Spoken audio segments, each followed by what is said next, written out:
Hey everyone, welcome to Being Well. I'm Forrest Hanson. If you're new to the podcast, thanks for joining us today. And if you've listened before, welcome back. Over the last 10 or so years, there has been an absolute explosion of interest in psychedelics, particularly related to the potential that these substances have to treat a variety of mental health conditions. And phrases like psychedelic-assisted therapy have gone from the relative fringes of the mental health conversation to bursting into the mainstream. For instance, you might have read Michael Pollan's best-selling book, How to Change Your Mind, or watched the Netflix special by the same name. Or maybe you've heard a wide variety of podcast hosts talk about their thoroughly out there experiences with substances like DMT. There's a lot of hype around psychedelics right now. And it's not just hype. There's a fascinating and growing body of research on the usage of substances like psilocybin, LSD, and MDMA in clinical settings as a potential treatment for everything from depression to anxiety to PTSD. And more anecdotally, many people have reported using these substances as powerful tools for personal self-exploration and growth. But as the hype around something rises, it's really easy to get a bit carried away, particularly when we're talking about substances that are as complex and divisive as psychedelics. And that's why I've been really looking forward to this conversation today with a member of the faculty at the Johns Hopkins Center for Psychedelic and Consciousness Research, Dr. Albert Garcia-Romeu.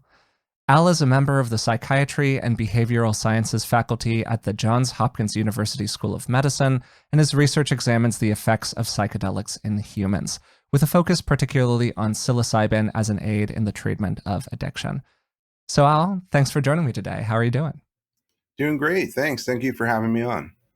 So happy to be doing this with you. I've been looking forward to this one for a long time. We've been meaning to talk about psychedelics for a while, just because there is such a huge interest in it right now. And I'd love to start with just letting people know a bit more about you and the work that you're doing at Johns Hopkins. I've been here for about 10 years now working with a team of scientists. So it's not just me. Really started off with Roland Griffiths, Bob Jesse, and Bill Richards, and Mary Casamano, who started working here at Hopkins, studying psilocybin in humans. For one of the first studies to be done in a long time after prohibition of psychedelics. And, that really kind of got the ball rolling. And it, went from one study to a couple of studies to, this big movement that you're seeing now, which is not just here at Hopkins, but laboratories all over the country and all over the world have really honed in on this space and are seriously studying both how these psychedelics work and also what they're able to do in a therapeutic standpoint. So I mentioned a couple of substances right there in the intro. I said MDMA, psilocybin, LSD. These are some of the interesting ones. There are, of course, others. What are the main substances that researchers have focused on, and what are some of the big categories of psychedelics? There's a lot of kind of back and forth around this in the field, when you're talking about what is and is not a psychedelic. In historical terms, the word psychedelic was really invented by Humphrey Osmond, who is a researcher working in Saskatchewan, Canada, looking at substances like LSD and mescaline, and being very interested in the way that those drugs work, and trying to find a way to describe them that was congruent with what they were seeing in the lab and in their research, and really finding that there was something what he considered mind manifesting or mind revealing about these substances. Like it could uncover something that was hiding kind of underneath and already in the person's mind or psyche. And that really was the impetus for him coming up with this term psychedelic. So from a sort of purist standpoint, you can think of the classic psychedelics as being these serotonin 2A receptor agonist drugs, which include things like LSD, DMT, psilocybin, mescaline, and many of those have been around for a very long time. MDMA was also around at that time in the mid 1950s. It was actually first synthesized in the beginning of the 20th century, but it really didn't gain any sort of popularity or notoriety until about the 1970s.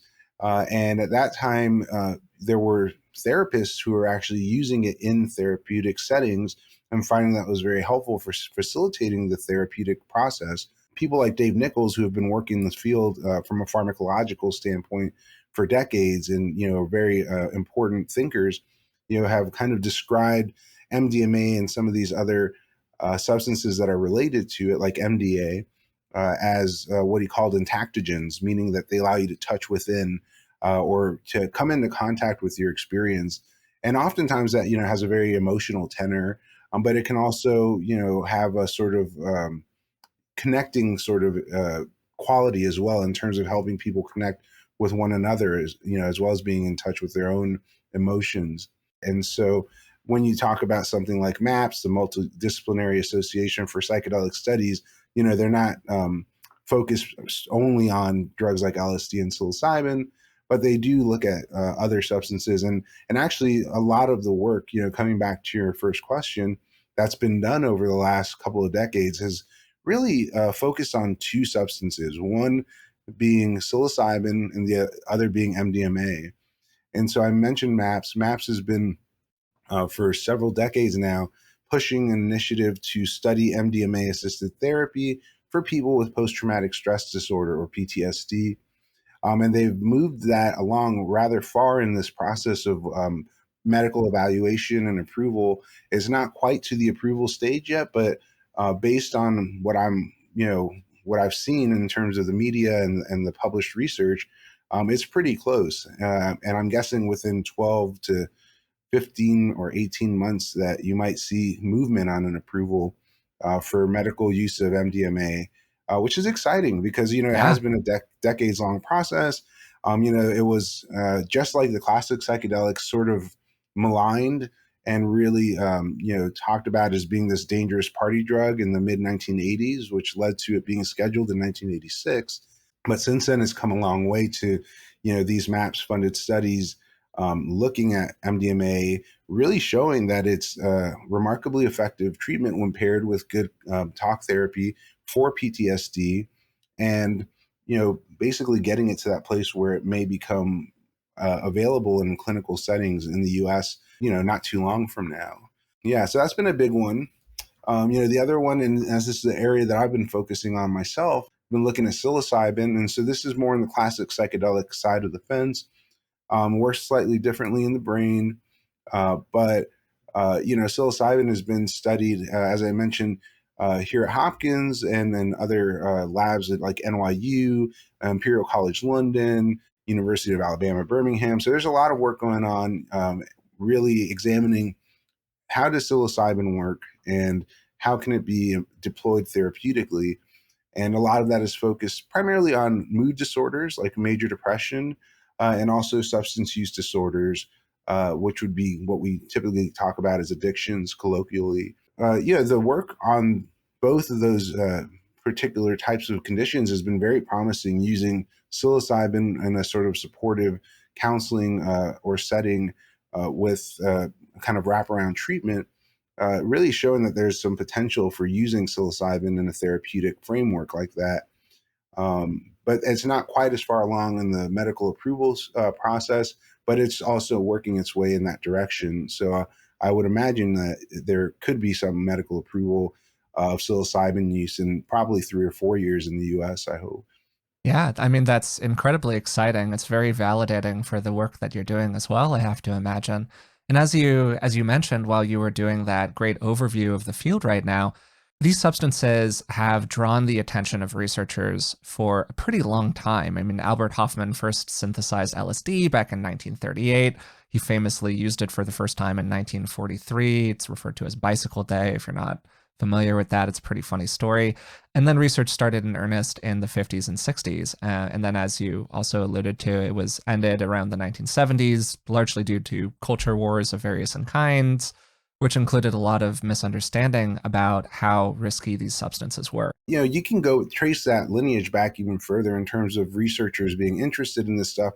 Even back as far back as the 1890s, German chemists like Arthur Heffter, psychologists like Havelock Ellis were actually experimenting with things like mescaline that they were hearing about from overseas in the New World.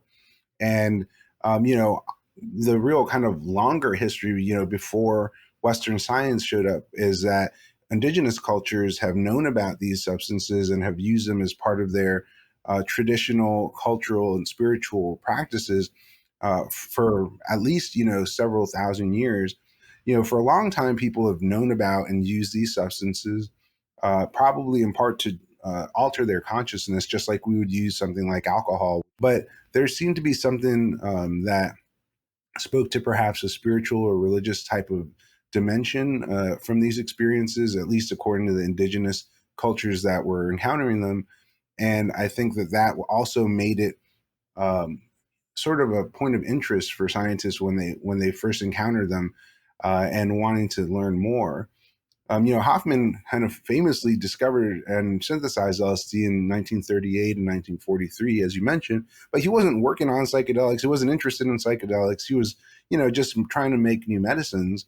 And that was one of the ones that he ended up making. Little did he know that that was going to really set off a huge cultural shift.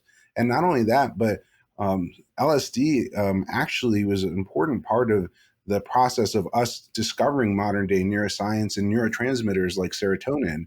So, it really did play an important role, not just culturally, but in terms of our evolution and scientific knowledge to say, hey, there are these chemicals in our brains and that they're related to the way that our brains are working, including things like our mental health. And then 1970, 1971, you had the Controlled Substances Act, United Nations Convention on Psychotropic Substances, and both of those function in parallel to basically make the classic psychedelics and cannabis illegal and highly restricted, not just in the United States, but in all of the United Nations. So it was kind of a big deal, in terms of the cultural backlash that happened at that point. And, it sort of pointed us in a way to where we are now. It's a kind of a new reemergence of interest in these substances therapeutically and scientifically. Focusing maybe on the classical psychedelics mostly, as that's, your area of research predominantly. What are some of the subjective effects that are associated with these substances, and how are those subjective effects useful for people? Great question. One of the things that's so unique about them and about, thinking about them as sort of mind uncovering or mind manifesting is that, all our minds are different. And so that also means that all our experiences could be different. And even your mind on one day could be very different than it would be, another day next week or next month. And so, there's all these various factors that impact the way that the drug effects kind of manifest themselves. One of the things that's important to also consider is what we think of as the sort of dose dependent effects, meaning if you take a very low dose, and there's a lot of interest in microdosing, for instance, the type of effects that you get are going to be very qualitatively different than if you take, a moderate or a very high dose. Almost all the research that's been published to date has really focused on using these pretty high doses. And when you use these pretty high doses, you do get a sort of characteristic profile of subjective effects, particularly with the classic psychedelics. And that starts with things like perceptual changes. So the way that your senses work, starts to become altered, and that means things like colors, shapes, and sounds, even smells and tastes, and tactile sensations might seem to feel or appear quite different than they normally would. And you can think of the sort of classic 1960s sort of tie-dye and paisley, and when you see the concert footage, Jefferson Airplane and stuff, you kind of have the colored overlay of like the shapes and bubbles and colors and lava lamps and stuff. But all of that was really kind of predicated on some of those perceptual changes that occur. There can be a lot of somatic manifestation, meaning that you can become much more aware, not just of what's going on outside of you, but also what's going on inside your body. You could have a heightened awareness of things like your heartbeat, the way that you're breathing, even the feel of almost like energy moving through your body. So that can be part of the subjective effects. But then as you sort of move into the experience further, and typically there's a sort of what you might call a come up, or beginning of the effects up into a sort of peak where you're getting the most powerful, most sort of intense effects. With some of these peak effects, people can sometimes not just have those perceptual changes, those changes in the way that they feel their body, but they'll start to experience changes in their emotions, changes in the way that they think. Maybe thoughts can be feeling like they're moving more quickly or coming to them in a different way than normal. Same with emotions. People can feel very euphoric or elated, or they might sometimes have autobiographical content, material from their life come up. memories, relationships that are important to them. All of this type of stuff can kind of get loosened up or emerge during the course of the experience. And for that reason alone, it can be very useful to bring psychedelics into a sort of therapeutic setting, because it can sort of allow some of the things that we might maybe want to put in the back of the file cabinet and not think about, but it may still be unresolved, and it could use perhaps a little bit more attention or care. So those types of things could come up for people. And I know that when people take classic psychedelics like psilocybin or LSD or even ayahuasca, they will say that oftentimes there can be a part of the experience that's really kind of leading them through different parts of their lives or different relationships that they're in and they have been in, and just kind of examining those a little bit more closely. And then as you continue to move through the effects, there can, for some people, and at high enough doses, tend to be a sort of ego dissolving experience. So if you sort of think of yourself as like a water balloon that's been dropped in the ocean, and you're kind of floating along there, the experience can be a little bit like the balloon pops, the water that's inside the balloon merges with the water that's outside the balloon.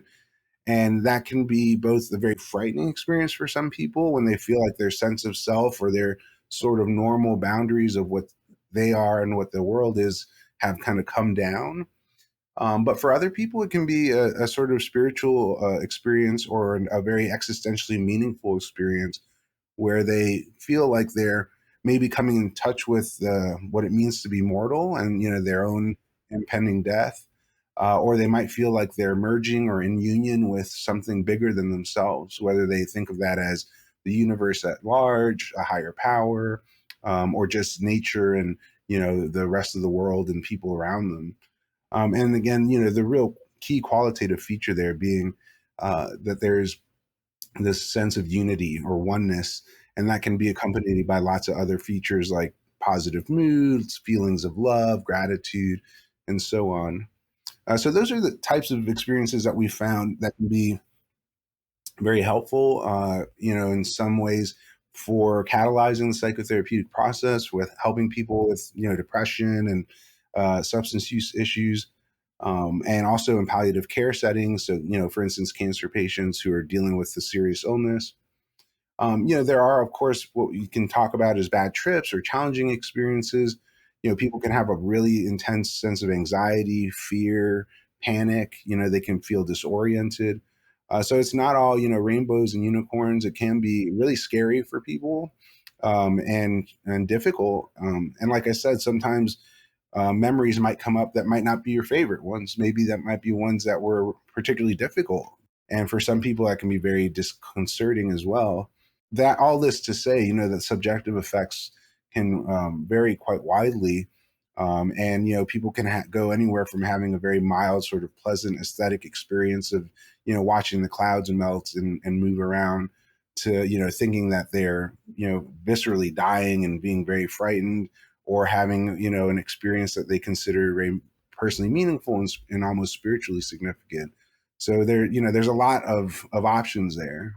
Totally, totally. And just to kind of add an addition to something you were saying there, one of the things that comes up on this podcast pretty frequently is Buddhist approaches of various kinds. My dad, Rick, is a long-time experienced meditator, and he's been kicking around the Western Buddhism scene for, I don't know, 40, 50 years at this point. And one of the major features that can be part of that classical psychedelic experience, as you said, is ego loss or ego death. And that is something that I wouldn't say it's necessarily pursued in Buddhist traditions, but it is a plausible part of meditative practices of various kinds, particularly when you get into stuff like the jhana states, which are these deep states of meditative absorption, which can sometimes come along with the feeling of the self beginning to dissolve. And something that we've talked about on the podcast in the past is doing what we can to hold the self a little bit more lightly in perfectly normal ways during everyday experiences moving through the world, and the ways that that can be therapeutically quite helpful for people to relax that tight holding of like identification with I. And a major thing that you explore in your research is addiction. And I think that one could frame some aspects of addiction or substance use disorders as being really associated with that like tight selfing action. Like you have this very ingrained pattern of behavior that, okay, we're trying to find something that disrupts it. Do you think that that's a useful part of the experience for people who are battling addiction? Yeah, and that comes really to the question of what is the role of spirituality in recovering from addiction and in mental health kind of in the bigger picture. And I absolutely agree. I think there's some huge overlap between Buddhist psychology, different types of spiritual traditions that talk about states like samadhi, these deep sort of meditative or awakening types of states that can occur that kind of overlap really nicely with psychedelics. And yes, in many ways, our ego is a sort of suit of armor that we wear and that protects us, and that can be quite helpful. But in other ways, when we'll figure out how to take that armor off and put it down and step away from it, then it really does become like a prison that we're kind of stuck in. And I think that can be the case for people who are struggling with lots of mental health conditions, addictions included, which is that we have sort of painted ourselves into this corner where we're really identified with this specific pattern of either thinking or feeling or behaving or all of those things, which is has become dysfunctional. It was probably started off as being helpful in some way, perhaps if you're numbing pain or dealing with a very difficult traumatic events or overwhelming feelings of anxiety, then it makes sense that a person is going to seek an escape or at least a reprieve temporarily. But absolutely, to your question, does the psychedelic experience help by sort of disrupting those sort of regular patterns? I think that's one of the mechanisms that seems very plausible to me, because what we've learned from the last decade or so of brain imaging research using psychedelics is that they really do put a sort of hard shift on the dynamics of the brain in terms of what it's doing, the way that it's communicating, which correlates very nicely with the way that people are feeling when they're under the influence. And not only that, but there is some sort of a rebound effect that seems to occur after the psychedelic experience, such that the brain is all of a sudden, you want to say, rebooted or just sort of starting to function in a different manner, where you stopped all of those dysfunctional patterns, or at least kind of blunted them temporarily, and it sort of allows the brain to try to seek a new kind of level of homeostasis at which to function. That perhaps, especially I think with good therapeutic support, can allow a person to start making changes behaviorally and mentally that can be in their best interest. We've already started to slide into this, so I'm just going to follow your impulse here a little bit. What are these substances doing in the brain? And I don't want to get too deep into the neuropharmacology here because that's a whole thing. But maybe just focusing on psilocybin. What are the main systems? You mentioned serotonin earlier, that it's impacting, and how might what it's doing to those systems lead to some of the results that people get out of it?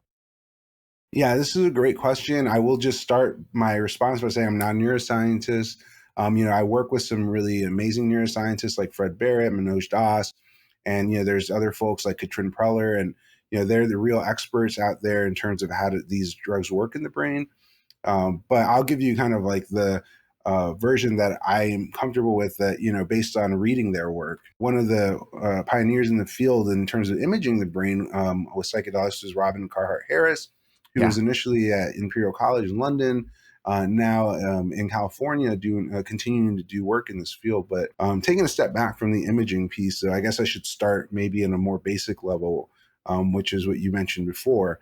If you look at psilocybin, if you look at DMT, these classic psychedelics, their molecules, they look very much like serotonin, which again is one of our primary neurotransmitter systems. We have 14 different types of serotonin receptors. We've kind of slowly pieced apart over time, and not to mention all the other neurotransmitter systems and hormones and stuff that we have going in the brain.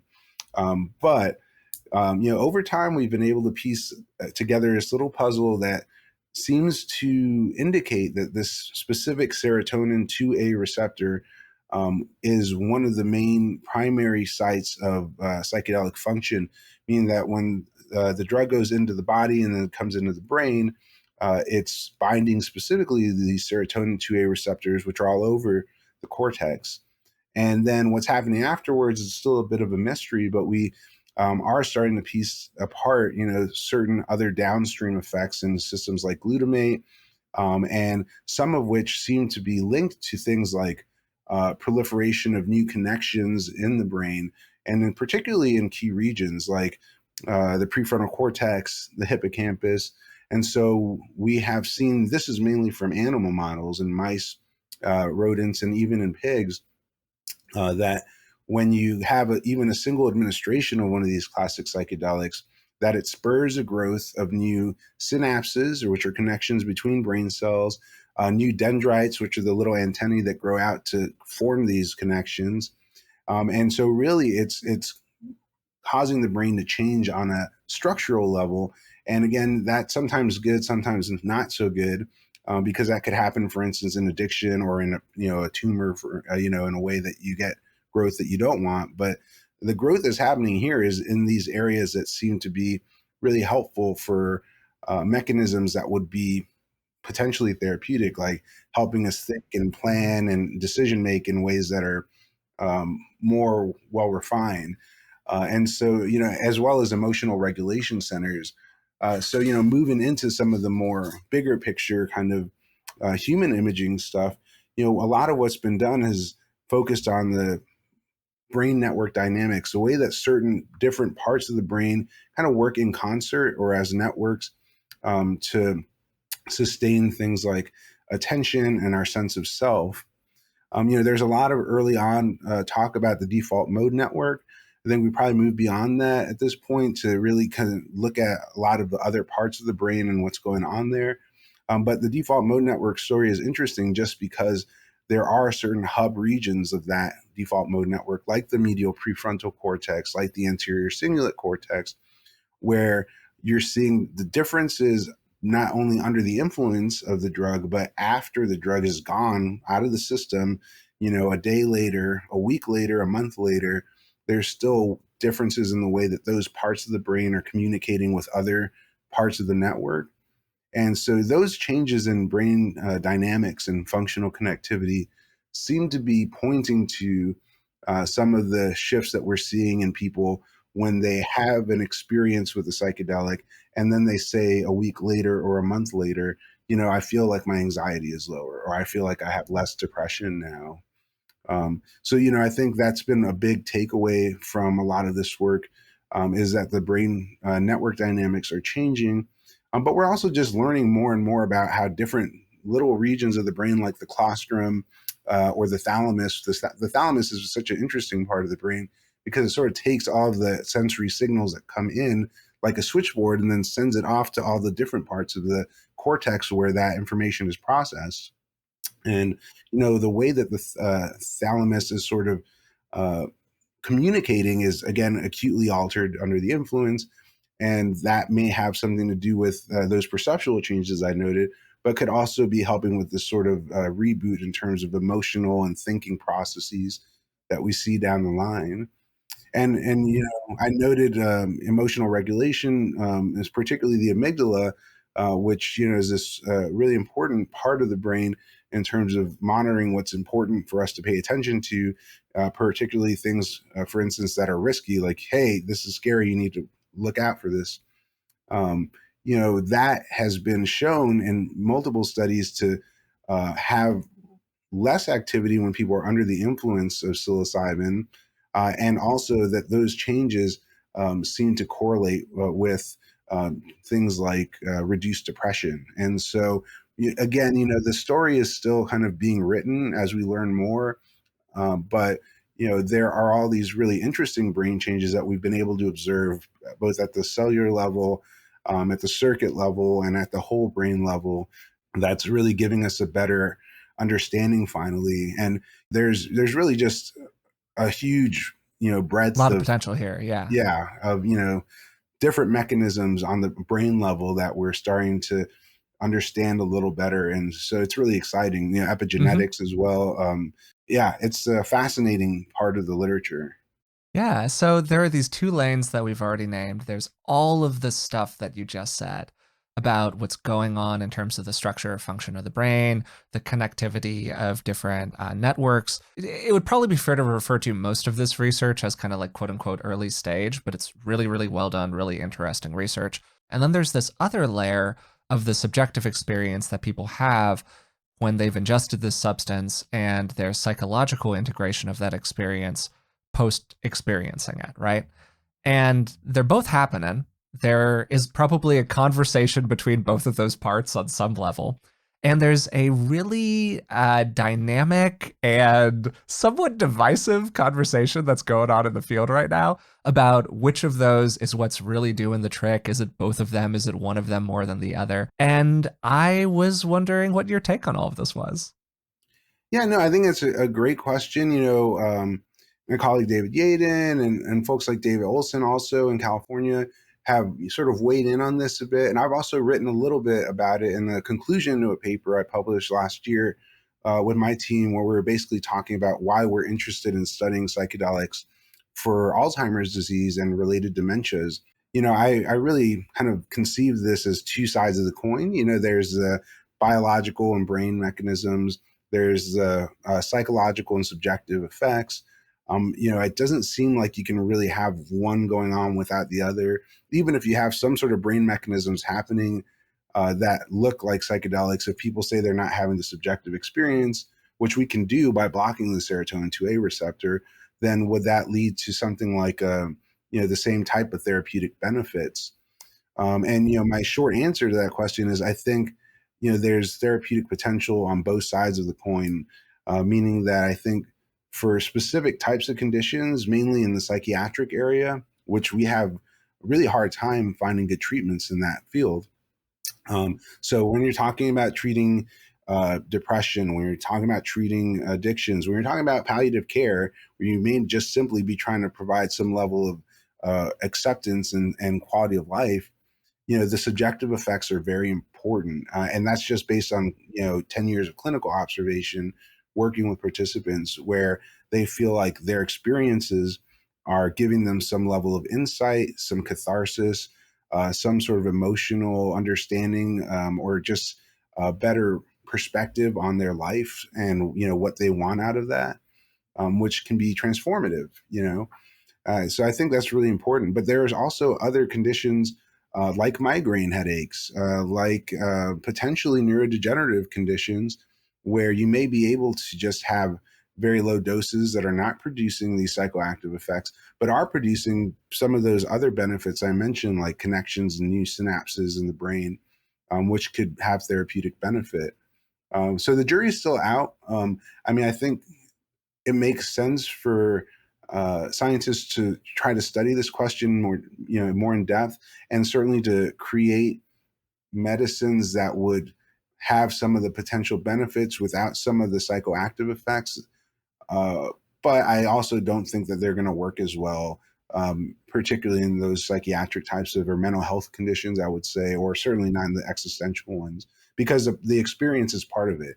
It's kind of like if I, were to say to you, well, do you want to go skydiving? And you say, sure. I can say, well, what if I just give you this video of me skydiving and it's a lot safer? And you say, some people might say, yeah, that sounds great. I'd rather have the video, but I think other people are going to say, well, no, part of this is about having the experience. So, Well, I'm afraid of heights, Al, so I'm definitely taking the video. But okay. practically, in terms of what you're saying here, I totally agree with you for whatever it's worth. It seems very much like a little bit of column A, a little bit of column B kind of situation. And also one where there's probably a nice synergy between the two of them. Each of them enhances the other to a degree. And you were mentioning earlier these various, what are often called treatment resistant conditions that we're trying to deal with in the broader field of mental health. Some of the most commonly experienced ones are depression, anxiety issues, and then substance use issues, addictions of various kinds. And one of the reasons that, at least from my perspective, people seem to be so interested in psychedelics as a potential like breakthrough therapy is one of the phrases that you'll hear people say, is because we don't necessarily have great solutions for these problems for people right now, at least as far as I'm aware. And so part of what people have to do who are researching psychedelics is compare the intervention that people get out of psychedelics not to like some perfect theoretical medication, but to the medications that actually exist right now today. Yeah, absolutely. Actually, you really kind of hit the nail on the head, which is we've struggled for 50 plus years of psychopharmacology and trying to develop and find effective treatments for things like depression, for anxiety, for addictions. And sometimes we've had some wins and some things that seem to be helpful and successful, which is great, but they certainly don't work for everyone, or they don't always work consistently for everyone. So it might work for a little while and then not work. Often there's side effects involved that may not be desirable. So yes, our job is to find better treatments. And if nature has already given us the blueprint for some of those, in fungi, in plants that people are already using, then I think it's a no-brainer for us to really delve into that pharmacopoeia and start examining, how do we use those substances in the best possible way. Just taking a step back, I also want to kind of put this in context, which is that the mental health issues that we see and that we seem to see proliferating right now, not happening in a vacuum. I mean, we're living in a difficult time. I'm not just talking about COVID, but I mean, I think the level of stress that many people experience when they look at something like climate change, or the way that the you know ecology and the natural systems in the world are sort of being decimated, whether we're talking about rainforests, we're talking about extinction of species, all of that stuff, I think sort of points to us living a somewhat non-sustainable type of lifestyle that I think creates a certain level of dis-ease or unease that Mm, we hmm. are living with. Not to mention, people struggling to find meaning, people struggling simply to make ends meet.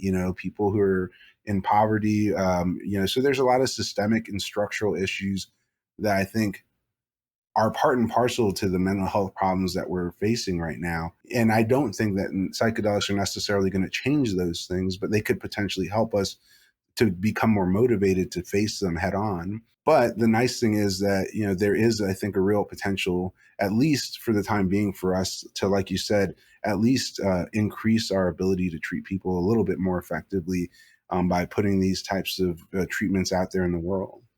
Yeah, so talking about potentially treating people a little bit more effectively, we've used a fair amount of fairly cautious language during this conversation. We've talked about Hmm. early stages. We got a long ways to go here. The field's kind of in its infancy, even though it's been going on for a long time, all that different stuff.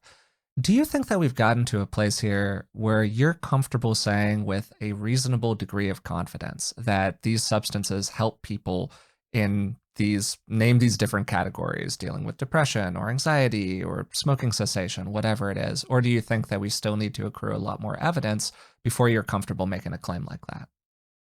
Yeah, I think we're awful close. I mean, I would say certainly with MDMA and PTSD, having seen the phase 3 trial results for the first MAPS phase 3 study, and knowing that they're finishing a second study of that nature. I mean, those are the types of studies that are required by federal regulatory authorities like the FDA to approve a treatment and say, yes, this worked, and it seems to be relatively safe. Um, and psilocybin has not undergone that level of phase 3 scrutiny quite yet, but people are working in that direction, and particularly towards looking at it as an antidepressant treatment. So I think we'll have a more conclusive answer relatively soon.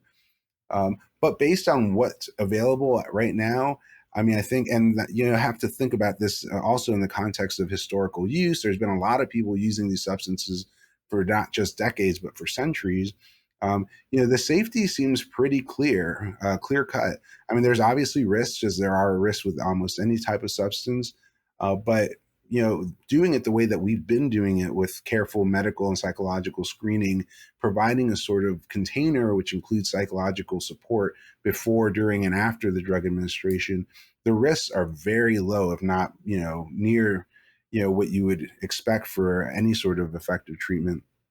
And the data we have, in terms of efficacy is not, bulletproof, because we're still gathering those placebo controlled and other types of randomized trial data that are necessary to get to that level of phase 3 approval and scrutiny. But yeah, based on what I've seen, I would say, if I were a betting man, I would bet that yes, these are effective treatments, because I've seen it help a lot of people. And I Yeah. don't know if you can see behind me over there. Yeah, I have a little bucket up there of cigarette lighters, and those are from people who have come to our studies and try to quit smoking. And I can say, very happily that more than half of the people that we've worked with in these studies have quit smoking. And that's higher than you're going to get when you're doing talk therapy or when you're using those available meds. And so that in and of itself is, I think, pretty encouraging that we're on the right track and that we're, exploring something that has some real scientific merit, but also therapeutic value. Yeah, absolutely. There's so many things that I want to talk about with you here, Al. So I'm going to do this kind of briskly. And again, It's please okay. correct me if I say anything here that's off base. But my understanding is that these classical psychedelics have a couple of features that make them particularly appealing for researchers. Because you were talking about potential risks a second ago, and that's something that naturally comes up when people start talking about psychedelics. Wow, are these dangerous substances in different kinds of ways? One thing that's interesting to know about psilocybin and LSD, and of course, don't be crazy about this, but it is very, very difficult to overdose on these substances in a way that would lead to some kind of a immediate physiological breakdown, the way that you see when people overdose on something like, say, alcohol, commonly available substance. And then the second thing that, as far as I'm aware, again, is that these substances are not what's sometimes referred to as physiologically addictive. They can be a bit, of course, there can be appeal psychologically for people who get into habitual use patterns about things. But it's not like with nicotine or with alcohol, where your body can start to develop a physiological dependence on the substance. Is that right? Yeah, no, you got that perfectly Great. correct. Awesome. Well done. I think those are two of the big risk factors that people are concerned about. The physiological toxicity is very low with classic psychedelics like LSD or psilocybin. Doesn't mean that it can't harm the body, but yeah, it would be really difficult to have what you would consider a lethal overdose. And you don't really see that. You typically see more like acute agitation, dysphoria, and you can have some other problems that come from people being very frightened and under the influence. But physically, they're usually okay as long as their heart is still working okay, and that's something that we screen for in terms of cardiovascular health. And yeah, the physiological dependence piece is again right on, which is because of the way these drugs work. There is a very unique property about the way the serotonin 2A receptor is responding to the drugs, such that we build rapid tolerance to them, and also as part and parcel of that, it's there's not a known withdrawal syndrome because if you keep taking it over and over again, the drug stops working or you stop feeling it. And then as a result, people stop taking it, and there's not really a sort of withdrawal that kind of compels a person to come back and take it over and over again, which you would see with any of the classically addictive substances, from opioid to methamphetamine to cocaine to alcohol. I think one of the big ones that people are still concerned about, though, is the uncertainty of the nature of the psychological experience. And again, just like our conversation about skydiving, not everyone is comfortable with that. Not everyone is kind of gung ho about taking a medicine or a treatment where you kind of have to tell them up front, we don't exactly know how you're going to feel after you take this or how this is going to affect you mentally. And I think for some people, that level of being out of control or unpredictability, and certainly in, I think, a regulatory standpoint, that raises some eyebrows, at least, I would Yeah, say. totally, totally. And I would love to turn to some of the clinical applications here for people. A Sure. fair few people who listen to this podcast are clinicians, and I'm sure that there are plenty of other people who are thinking to themselves, huh, this sounds kind of interesting. What does a psychedelic assisted therapy session look like in practice? Maybe using your research on smoking cessation as an example. Yeah. So the work that we've done, here at Hopkins really kind of harkens back to a model that was developed in the 1960s in the US, doing psychedelic therapy, typically using one or a few very high doses that are meant to be sort of overwhelming or create some of those peak subjective effects that I mentioned before. But you don't just kind of have someone come in and give them the high dose like that. You really have to sort Walk of build. away, have a good Yeah. time. Yeah. Right. No, we really, I mean, they did that in the 60s. And, that's some of the reason why there was so much variability in the study outcomes. People didn't realize that, I think at the time, that how the drug was given would impact how it was experienced and what the outcomes were. So when you gave somebody a high dose of LSD, strapped into a hospital bed and said, good luck, they weren't getting it better at quite the same rate as the people who came into a nicely furnished space, spent, several hours preparing for the experience, with somebody that they're able to form a connection and working relationship with. And so that's really become the sort of tenets that we now rely on when we're doing this type of work in the research setting here, which is, the sort of model of therapy you could think of would be, if someone were coming in, they would come in for an initial screening session. We would look at their mental health history, their physical workup, look at their heart function and their blood work. If that all looks good, look at their mental health history, make sure there's no contraindications like history of psychosis or certain types of conditions in their family history that could make them vulnerable to having a bad reaction to the drug. And then if that all looks good, we greenlight them and start in the preparation phase, usually some sort of talk therapy or counseling where we're getting to know the person. We're trying to understand what their goals or their intentions are for seeking treatment, learning more about their life and what, the formative events have been, and kind of building a good, solid working relationship. We typically work with two guides or two facilitators and one participant or client. And the main reason being, these are long dosing sessions. They go about 8 hours or so. So it would be hard for me to sit there and not leave the person alone for some, period, even if it was just a brief moment, which we don't like to do. Hence the team kind of model that we use. But that type of preparatory phase, would usually last anywhere from 6 to 8 hours, spread out over 3 to 4 weeks, where we would, be seeing people like at a regular interval and planning for the first dosing session. And there's not a really good kind of uh, conclusive number of doses that need to be used, but we have a pretty good idea of what the dose range is of what we want to use. With psilocybin, tends to be anywhere from 20 to 40 milligrams that we're giving people and these higher dose sessions. And, when people come in for those, they would be, again, well acquainted with the people who are going to be sitting with them. They would be, fairly acquainted with the space. And, we have a very non-directive approach during the experience itself. People are laying on a couch. They are using headphones like these to listen to music. They often have their eyes covered with the sort of eye shade that you'd wear before you go to bed, for instance.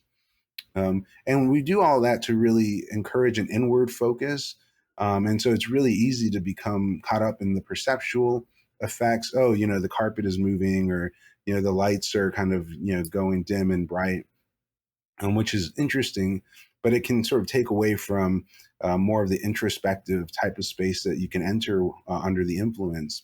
The same with, social cues, because if you're looking at me and you're thinking, oh goodness, Albert looks bored, or maybe I should talk with him and chat him up to entertain him or something, then all of a sudden you lose the focus on your own inward experience. So that's why we use a lot of this sort of, music and eye shade type of model. But typically we sit back during the drug sessions and we let people have their experience. We don't really intervene other than just checking in periodically, taking blood pressure, unless someone is having what seems to be a particularly difficult experience.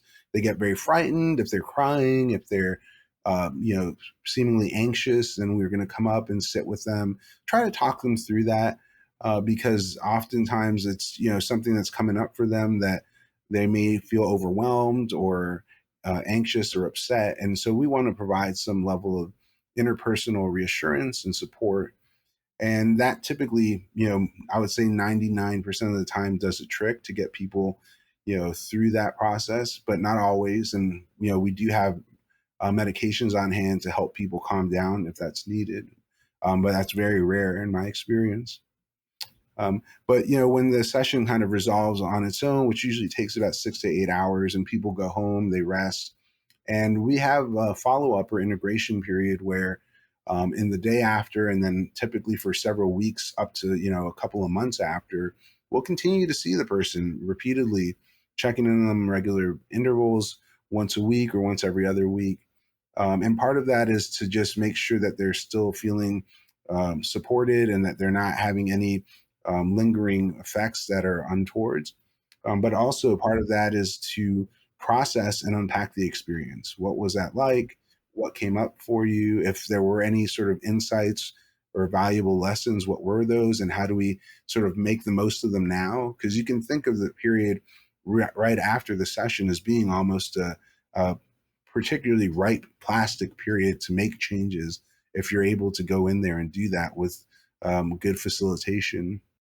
So I think it's really interesting that it is non-directive because I think that when people have a vision in their head of what psychedelic assisted therapy looks like, they're probably thinking about a conventional talk therapy session with somebody, whether they're doing CBT or DBT or they're doing more of a somatic approach or whatever it is, where they're really engaging with the clinician and they're working together on fill in the blank on something that they're doing.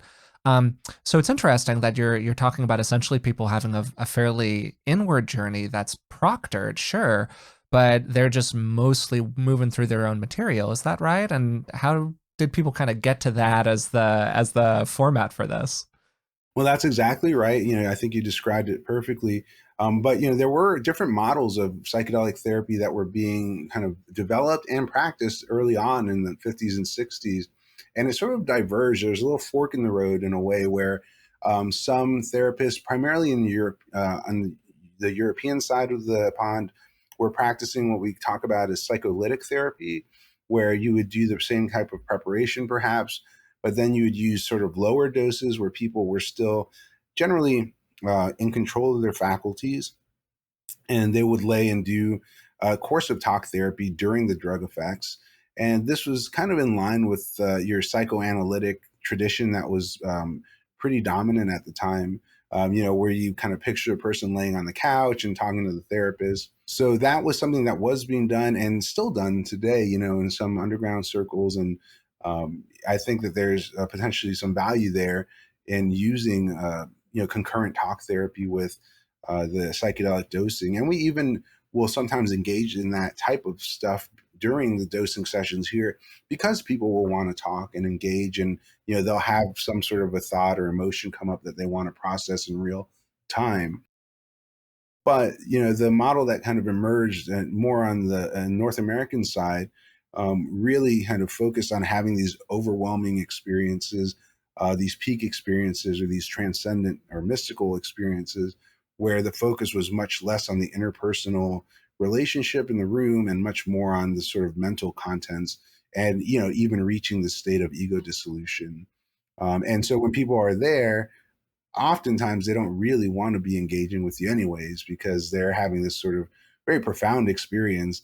And it's almost like if you're in a movie theater, you're watching this really fantastic movie that's just mind blowing, and then you have somebody like poking on the shoulder and saying, hey, what do you think about this, or it can be kind of annoying actually. And Yeah. you might want to think, hey, let the person have their experience, and then when they are done with that, then we come back and we'll talk more about it. And so that's more like the approach that we take. Looking at the way in which these sessions take place, reading some of the studies that you've done, they're pretty long courses of treatment. You're talking about 5 or 10 or 15 weeks of an intervention, multiple sessions leading up to the psychedelic assisted session. The psychedelic assisted session itself is quite long, like you were saying, 6 to 8 hours long. And then if that doesn't kind of get you all the value that the person wants out of it, it doesn't kind of solve the problem right off the bat, there might be another round of 5 weeks, another round of 5 weeks, and so on. Is the hope that one day, and I understand that we're putting the cart like way before the horse here, but still, is the hope that one day this would get covered by insurance or something like that? Because that's a lot of therapy. Like that's a lot of clinician time for somebody to potentially pay for out of pocket. And we start to get very quickly into issues around access and availability and whether or not these treatments, even if these substances work, if the way in which we're doing these interventions is actually portable or not. Yeah, great question. I think that it's something that a lot of us in the field are now turning our attention to, because when it moves from lab to clinic, then we have to figure out how does this work. The first thing to note is that yes, you're right. It is 2 or 3 months of talk therapy, sometimes involving a full day of, dosing session. It's time intensive and it's resource intensive.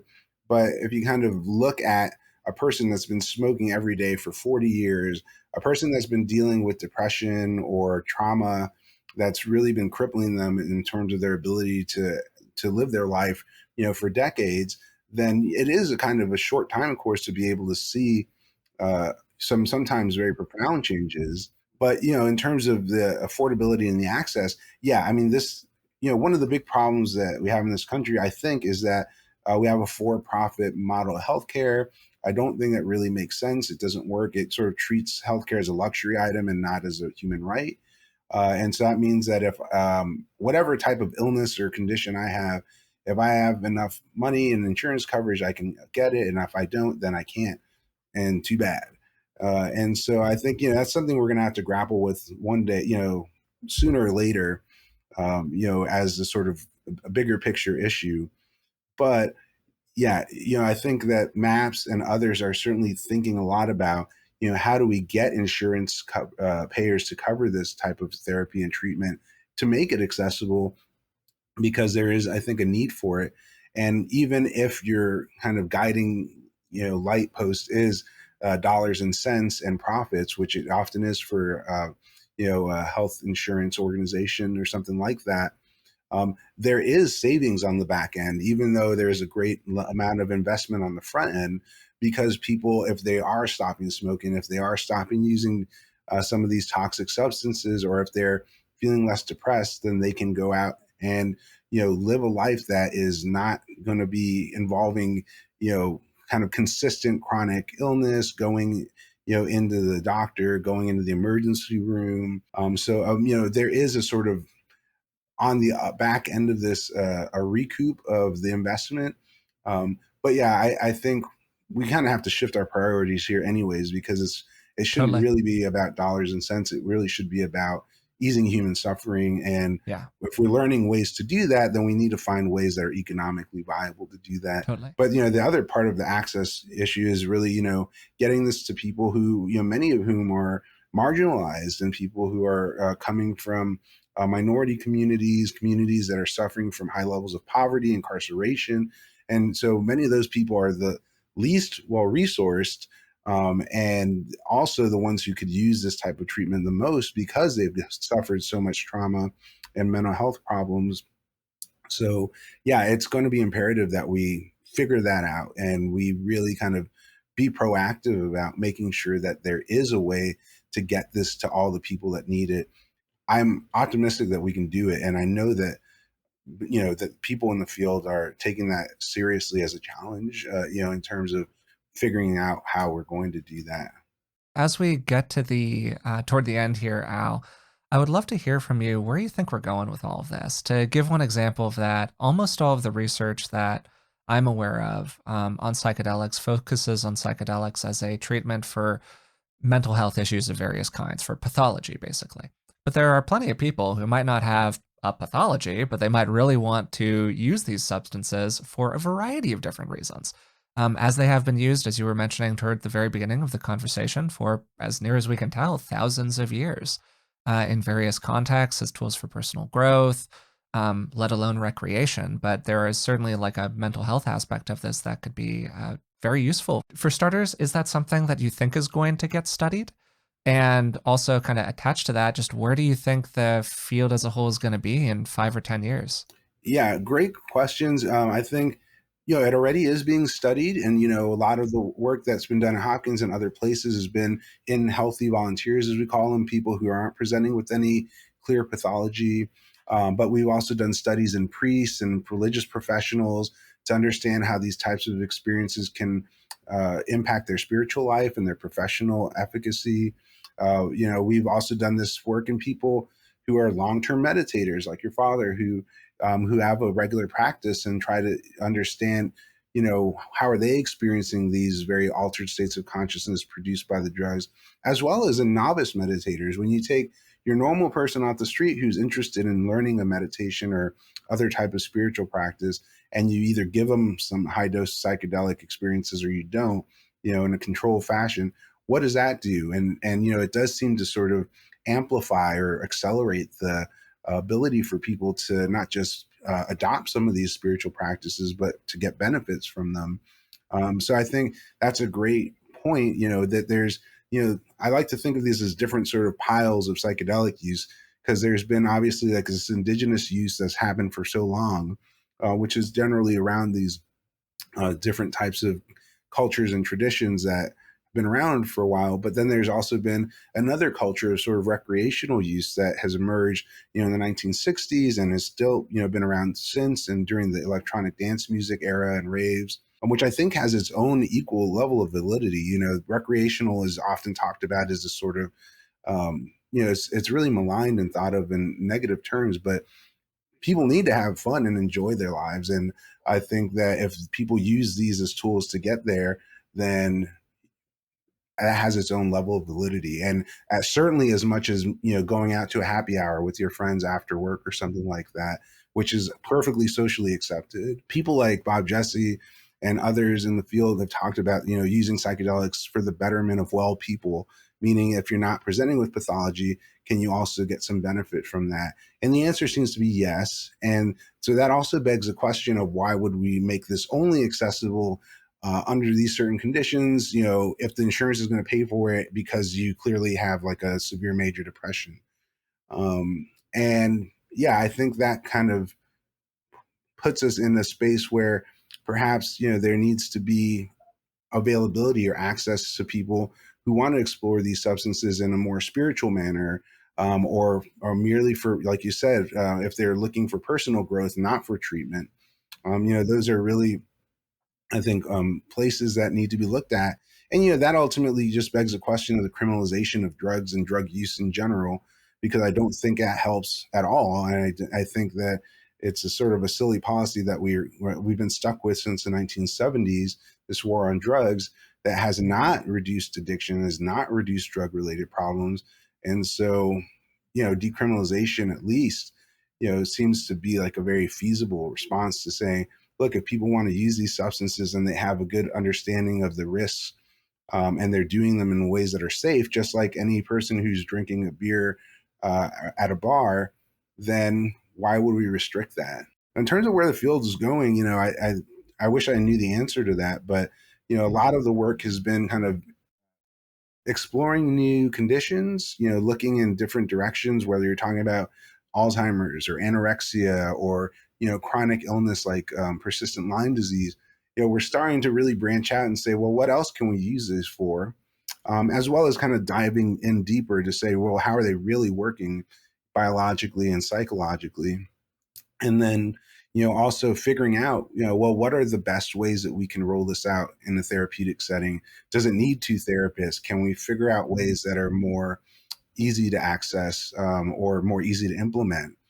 So, I think those are a lot of the big questions that we're working on right now. And, I think a lot of that will be answered or, come into better definition as we see it kind of move from a medical approval phase into actual implementation phase, where you may see lots of clinics sort of opening up and people accessing this at a wider scale. So.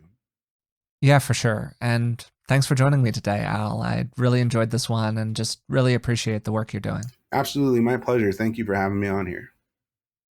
We started today's conversation by discussing a bit of Al's work at Johns Hopkins before talking about the broader context of psychedelic-assisted therapy and psychedelic research in general. It really has a very long history. People have been interested in these substances for a long time. And that's due to their unique effects on our subjective experience and their unique effects on the functioning of our brains. We talked for a bit about what classical psychedelics are and what non-classical psychedelics are, and the differences between these groups are a little bit fuzzy, but classical psychedelics generally include substances like psilocybin and LSD.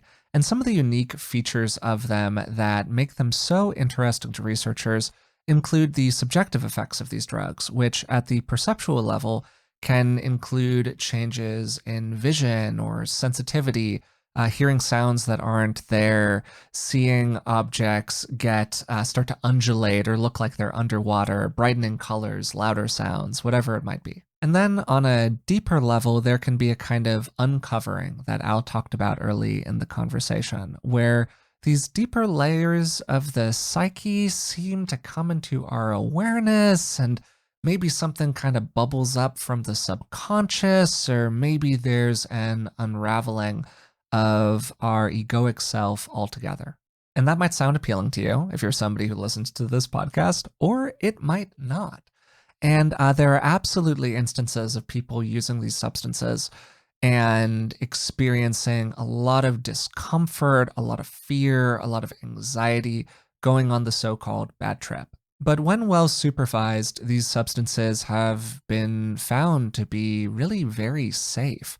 And unlike other substances that are broadly available, they aren't physiologically addictive, and it is very, very challenging to overdose on them. And we didn't talk much about drug scheduling during the conversation itself, so I wanted to throw in a little bit about that toward the end here. Pretty much all of the substances that we discussed today are Schedule 1 drugs in the United States.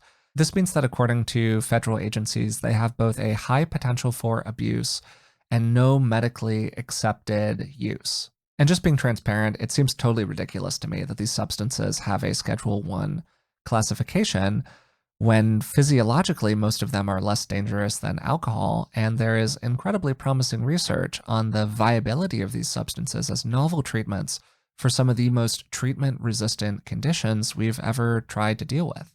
We then spent a little time talking about what these substances are doing in the brain.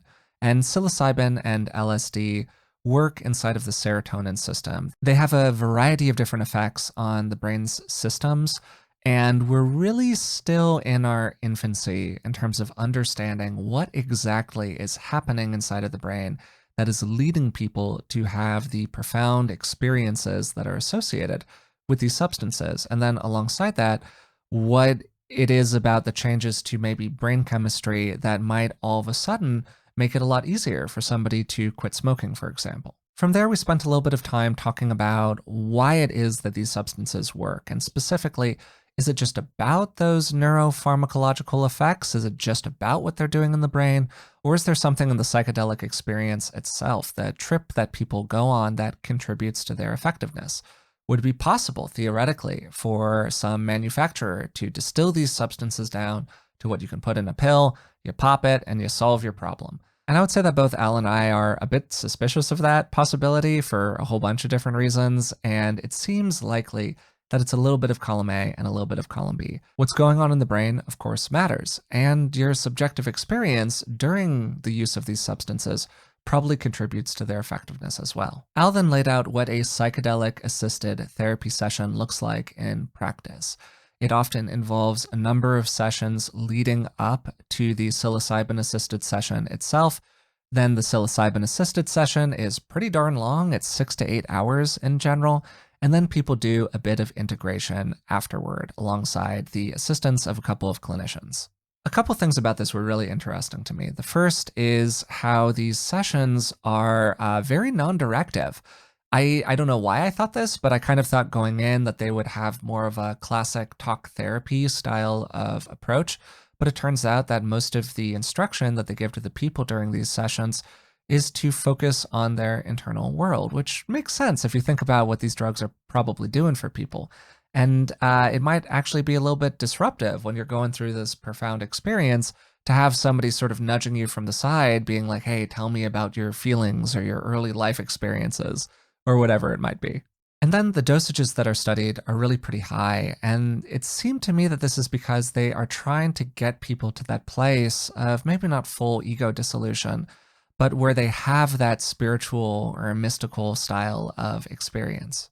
To end by giving a little bit of personal opinion here, I think that it's clear that these substances have really unique potential as a novel treatment for some of the conditions that the field of mental health in general has just really struggled to treat for a very, very long time. And at the same time, it's appropriate to be a bit cautious and a little bit careful and to not get totally wrapped up in the hype and the idea that these substances are going to be a complete cure-all for all of humanity's ills and they're just going to bring us together in one kind of big happy family. That seems a bit unrealistic to me. but as a specific treatment for a variety of conditions. And then alongside that, as potentially a very useful tool that people can have to investigate their own consciousness, their own mind, their own thoughts and feelings, to break some of the problematic patterns that have emerged in life over time. Wow, they have just remarkable potential. And I was really heartened by some of the things that Al said at the very beginning of the conversation about the potential timelines involved here. I wasn't really clear that we were 12 to 24 months away potentially from MDMA being given that breakthrough designation and potentially being used in therapeutic contexts for people. And even the 3 or 4 or 5 years that Al was saying as a potential timeline, similarly for psilocybin, really seemed very soon for me. I had thought for whatever reason that these might be longer processes in terms of getting them to regulatory approval. And of course, there can be a lot of stumbling blocks between here or there. A lot of stuff can happen. But wow, that seems really very optimistic to me. So I hope that you enjoyed today's conversation. I know that I learned a lot. I think we're probably going to get some questions about this episode, and you can always reach us at contact@beingwellpodcast.com. And if you'd like to support the podcast in other ways, you can find us on Patreon. It's patreon.com/beingwellpodcast. And for just a few dollars a month, you can support the show and get a bunch of bonuses in return. Also, quick reminder, if you made it this long in the episode, please subscribe, and you can maybe leave a rating and a positive review as well. Until next time, thanks for listening, and we'll talk to you soon.